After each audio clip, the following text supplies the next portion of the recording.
अदिति जी, लोकतंत्र में हार जीत चलती रहती है। चुनाव में हार जीत होना कोई नई बात नहीं है। गुजरात में हम हारे हैं, लेकिन साथ ही साथ हमारे लिए बड़ी खुशी की बात है कि हम हिमाचल में जीते हैं। और हिमाचल वो भूमि है, कांग्रेस की जीत का सिलसिला देवभूमि से शुरू हुआ है, जो देवी देवताओं की भूमि है, 9 देवियों की भूमि है। और मैं खुले दिल से बधाई देता हूं बीजेपी के नेताओं को कि उन्होंने गुजरात में प्रचंड जीत हासिल की है। लेकिन भारतीय जनता पार्टी वालों को भी हिमाचल की जीत की बधाई कांग्रेस को देनी चाहिए, हमें देनी चाहिए। जहां तक सवाल है जीत हार का, श्रेय का, जिम्मेदारी का, हार की जिम्मेदारी किसकी है, तो इसके कारण है, इसकी गुजरात की हार का विश्लेषण किया जाएगा। लेकिन गुजरात में चुनाव लड़ाने की जिम्मेदारी जिनकी थी, इस सवाल का जवाब वो ज्यादा देंगे, ज्यादा अच्छी तरह से दे सकते हैं। मैं इतना कह सकता हूं कि हिमाचल में जो जीत हुई है उसका श्रेय प्रियंका गांधी जी को जाना चाहिए, क्योंकि प्रियंका गांधी जी एक ऐसी नेता हैं, एक ऐसी लोकप्रिय नेता हैं। जब वो हिमाचल प्रदेश में जगह जगह जा रही थी, जगह जगह लोगों को संबोधित कर रही थी, तो हिमाचल की जनता जो बीजेपी की सरकार से त्रस्त थी, उसने प्रियंका गांधी जी की बात पे भरोसा किया और अपना समर्थन और अपना आशीर्वाद उनको प्रदान किया। हिमाचल के स्थानीय नेताओं ने कड़ी मेहनत करी और एक अच्छा कोऑर्डिनेशन बना।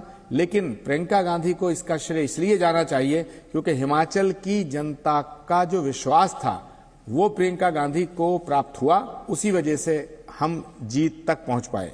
लेकिन सवाल ये है ना आचार्य प्रमोद कृष्णम जी, ये जो रिकॉर्ड हार हुई है आपकी गुजरात में, जाहिर तौर पर हिमाचल में आपने जीत दर्ज की है, उसके लिए आप बधाई के पात्र हैं।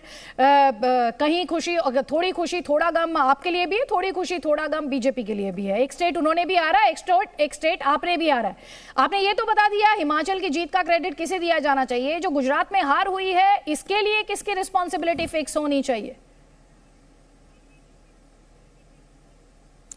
बहुत अच्छा सवाल है आपका, बड़ा गंभीर पॉलिटिकल सवाल है।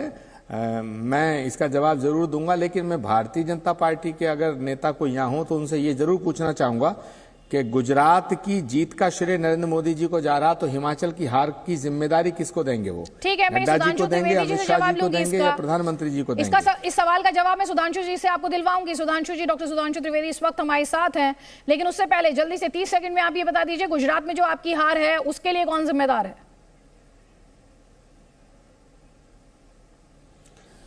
गुजरात के चुनाव में कांग्रेस पार्टी को जीत दिलाने की जिम्मेदारी जो थी वहां के प्रभारियों की थी।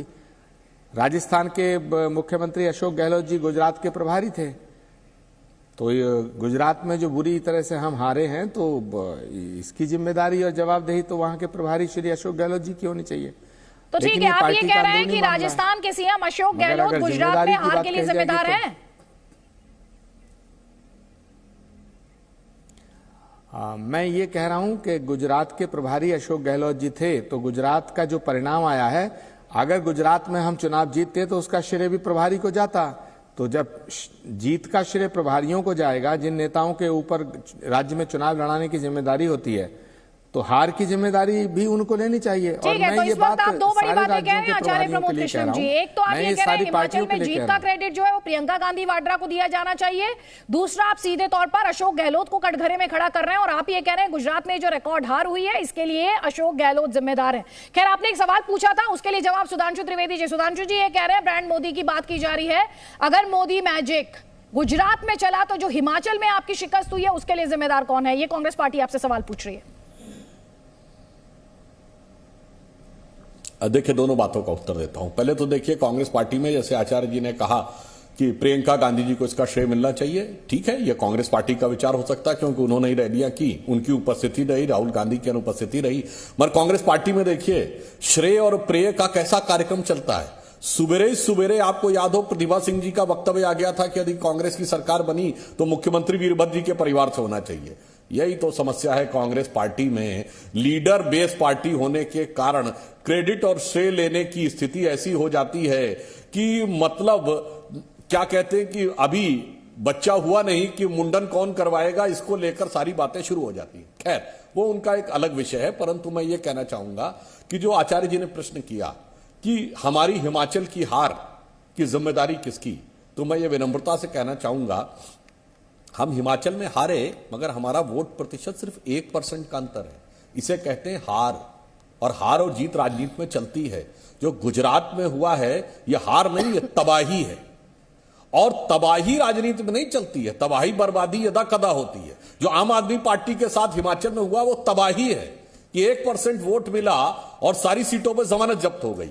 तो जिम्मेदारी विनाश की सिद्ध होती है। और दूसरी बात, हम तो कहते हैं पार्टी की जीत है, मगर गुजरात को मोदी जी के साथ कनेक्ट किसने किया था? हमने नहीं किया था। मधुसूदन मिस्त्री जी ने कहा था कि इन्वर्टेड कॉमा में कोट अनकोट मोदी को औकात बता देंगे। औकात गुजरात की जनता ने बता दी। कांग्रेस के राष्ट्रीय अध्यक्ष मल्लिकार्जुन खड़गे जी ने रावण की संज्ञा दी थी। तो गुजरात के चुनाव को मोदी जी के मान और सम्मान के साथ जोड़ने का काम कांग्रेस के नेताओं ने किया और गुजरात की जनता ने उसका जवाब दिया। हम तो इसको पार्टी के चुनाव के रूप में लेते हैं और जय और पराजय चलती रहती है, परंतु जो कुछ एमसीडी में हुआ और जो गुजरात में हुआ वो कांग्रेस के लिए पराजय नहीं तबाही है, और जो कुछ आम आदमी पार्टी के लिए हिमाचल में हुआ वो भी पराजय नहीं तबाही है। ठीक है, पहले आप आचार्य प्रमोद कृष्ण का जवाब ले लीजिए। या तो जय हुई है या पराजय हुई।